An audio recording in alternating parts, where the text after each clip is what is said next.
पुढची बातमी, एकीकडे ठाकरे बंधूंच्या मनोमिलनाची जोरदार चर्चा रंगलेली असताना दुसरीकडे खासदार संजय राऊत आणि मनसे मुंबई अध्यक्ष संदीप देशपांडे यांच्यामध्ये शाब्दिक युद्ध सुरू आहे। ठाकरेंच्या शिवसेनेत होत असलेल्या आउटगोईंगवरून संदीप देशपांडेंनी टोला हाणलाय।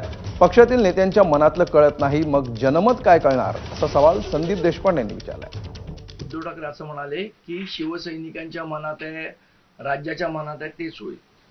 मुळात उद्धव ठाकरेंना राज्याच्या मनातलं आणि शिवसैनिकांच्या मनातलं कळतं का, या थिअरीवरच माझा विश्वास नाही। 2022ला स्वतःचे 30-40 वर्ष सहकारी असणारे आमदार, त्यांच्या मनात काय चाललंय हे ज्या पक्षप्रमुखाला कळत नाही, त्याला जनतेच्या मनातलं कसं कळतं, हा माझ्यासारख्या सामान्य राजकीय कार्यकर्त्याला पडलेला प्रश्न आहे।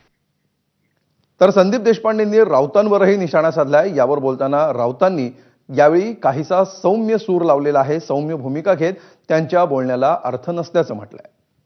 उद्धव ठाकरे यांनी स्पष्टपणे कधीही म्हटलं नाही की त्यांना महाराष्ट्र नवनिर्माण सेनेची युती करायची किंवा आदित्य ठाकरेंनी म्हटलं नाही। जे बोलतायत ते आजूबाजूचे चमचे बोलतायत। चमच्याने ताटात राहावं, ताटाबाहेर येऊन घास भरवण्याचा प्रयत्न करू नये। ज्या दिवशी असा काही प्रसंग घडेल त्या दिवशी त्याच्यावर योग्य तो निर्णय सन्माननीय राजसाहेब ठाकरे घेतील। मी वारंवार सांगतो की उद्धव ठाकरे आणि राज ठाकरे हे दोन नेते किंवा भाऊच निर्णय घेतील। हे दोन भाऊच निर्णय घेतील। आज जे बोलतायत ते राजकारणामध्ये फार उशिरा आलेले।